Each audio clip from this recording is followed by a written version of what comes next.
87년 이후에 한국 문학이 이제 새 단계로 들어섰다고 말씀하신 배경에는 이제 여러 가지 뭐 작품의 성과도 있겠지만 당시의 사회 현실에 대한 인식도 결부가 되셨으리라 생각을 하고요.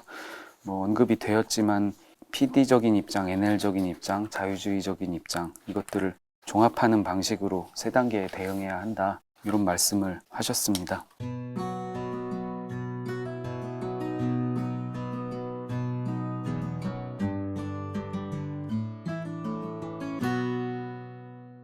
지금 봐서는 이게 굉장히 상식적이고 균형적인 입장이라는 생각이 들고요.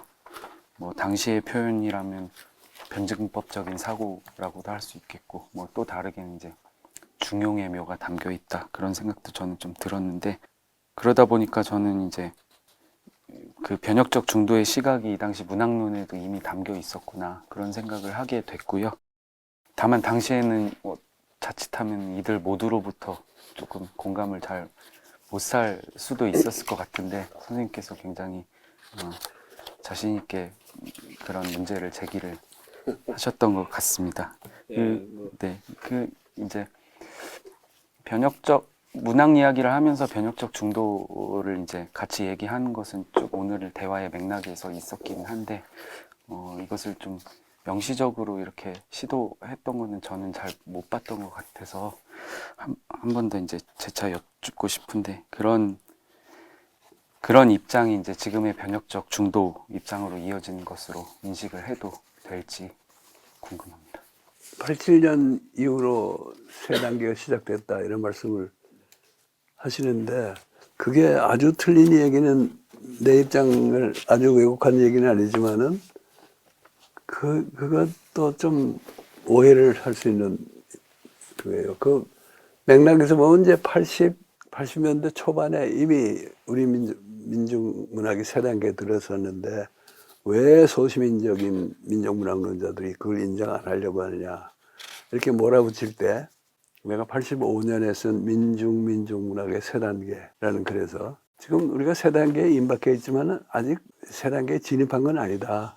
가령 박노해 같은 사람 시인의 등장이 굉장히 의미 있는 거지만은 그것만 가지고 새 단계라고 말할 수는 없다. 이제 이런 주장을 하다가 87년 6월 항쟁이 1차적인 성공을 거둔 이후에 자, 지금부터가 새 단계다 그랬는데 이 문학사의 단계라는 게 일반 역사에서처럼 어떤 큰 사건이 일어난 그날을 기준으로 새 단계다 이렇게 분류가 안 되잖아요.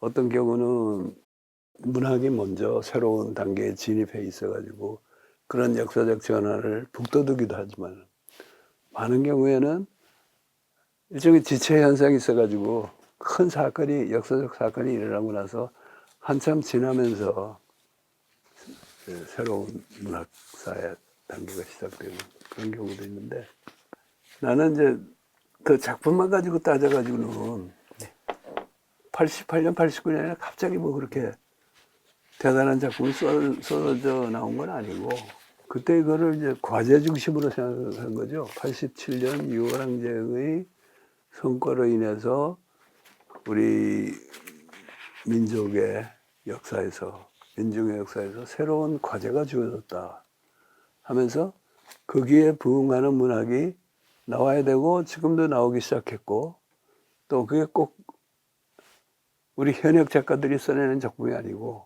옛날에 나온 작품인데 금기가 되었다가 87년 이후에 그런 금기가 풀리면서 그런 임꺽정 같은 작품도 그렇죠. 그런 것도 다 새로운 단계의 증상으로 봐야 된다 하는 그런 얘기니까 이게 87년을 계기로 뭐 새로운 단계를 딱 시작한 것처럼 얘기하는 거는 조금 뉘앙스가 다르다는 말씀을 드리죠. 선생님은 이제 소설에 있어서 장편 소설의 중요성을 또 강조를 많이 하셨고요.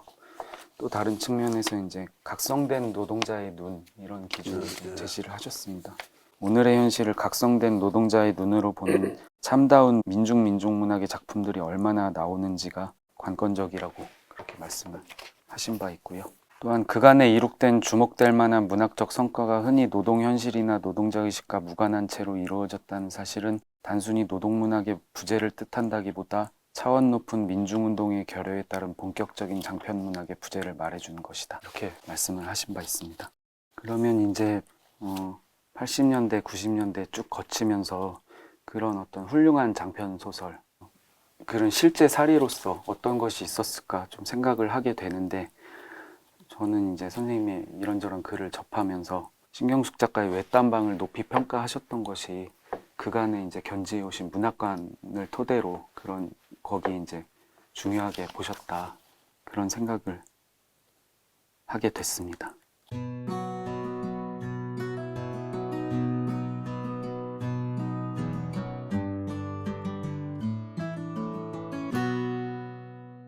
저는 이제 대학 새내기 시절에 이 작품을 읽었는데요. 뭔가 엄청난 작품을 내가 읽고 말았다, 그런 생각도 들었고, 그리고 그런 비평적인 식견은 없지만 이 작품이 문학사에서 분명히 중요한 작품으로 자리매김하지 않을까, 그런 생각을 하게 됐는데, 그러다 보니까 이제 당시에 이제 선생님이 이 작품을 높게 평가하신 것에 대해서 문단 일각에서 약간 갸우뚱해야 하는 시각이 있었다는 것을 뒤늦게 알고 조금 의아하기도 했습니다. 왜 그랬지? 그런 생각을 하게 됐고요. 선생님께서 외딴방이 묻는 것과 이룬 것이라는 글에서 이런 말씀을 하셨는데요. 외딴방에서 작가는 자신을 변화시키면서 하계숙과 희재 언니를 포함하는 우리들에게 인간으로서의 위험을 부여하는 엄청난 일을 해내었다. 그러나 저자 스스로 다짐하듯이 이 작업은 결코 완결된 것이 아니다. 이런 말씀에도 중요한 함의가 좀 있다는 생각이 들었습니다. 근데 어쨌든 세간에서 볼 때는 신경숙 작가는 이제 섬세한 작품 세계를 가진 그런 소설가로 알려져 있었는데, 그런 신경숙 작가의 작품을 노동문학의 빼어난 성과로 이제 평가하신 것에 대해서 조금 불편해하는 시각도 있었던 것 같은데요. 그런 것에 대한 부담은 좀 없으셨는지. 신경숙의 외딴방을 노동문학의 성과로 먼저 평가한 분은 남진우 네. 평론가였어요. 시인이고 평론가. 그분이 이 외딴방 초판이 나왔을 때 95년이죠. 95 거기 해설을 쓴 분이 남진우 씨입니다. 그걸 노동문학으로 평가한 게 뭐 내가 갑자기 내가 독창적으로 한 건 아니고, 그런 얘기는, 그리고 소설 자체가 그런 얘기를 할 만한 충분한 소지가 있잖아요. 그래서 거기에 대한 큰 시비는 나는 지금 기억이 안 나고, 내가 신경숙을 알아본 게 좀 늦었어요.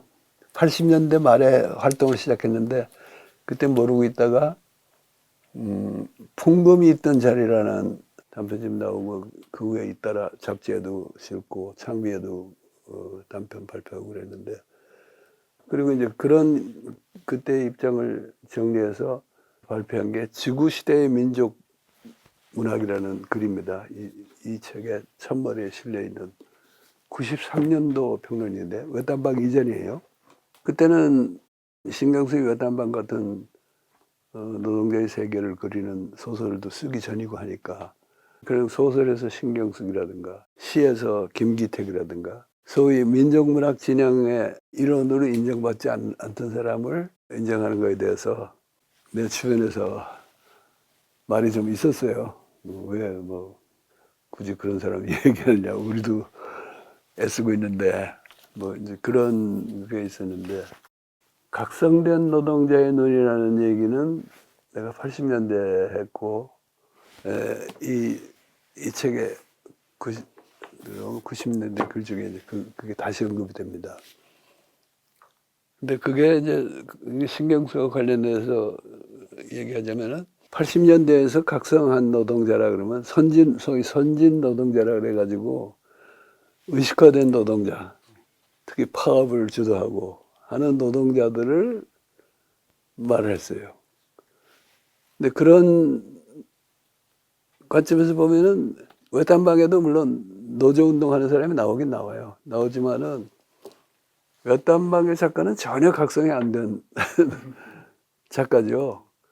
그래서 나는 그 각성된 노동자라는 거는, 물론 이제 파업을 하고 주도하고 하는 노동자 중에서도 의식 수준이 높고 또 그야말로 진정한 당파성에 근접한 사람은 있지만은 나는 그게 각성의 표준이 될 수는 없다 하는 주장이 있거든요. 그래서 그런 각성의 기준으로 신경숙의 소설이 즉 그게 무슨 노동문학이냐 이렇게 말하는 건 합당치 않고 다른 면에서 얼마든지 이 작품을 평가해 줄 수 있다. 그리고 크게 봐서 민중문학의 세 단계의 중요한 소산으로 인정할 수 있다 하는 주장을 했던 것인데 내가 처음에는 그걸 이제 각성된 노동자라고 그러다가 굳이 그 수동태를 쓸 필요가 있나 싶어가지고 나중에 각성한 노동자로 고쳤는데요.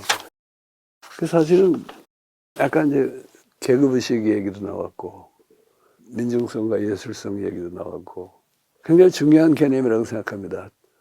근데 지금도 그 되살려 볼 의미가 있는 적인데 나 자신도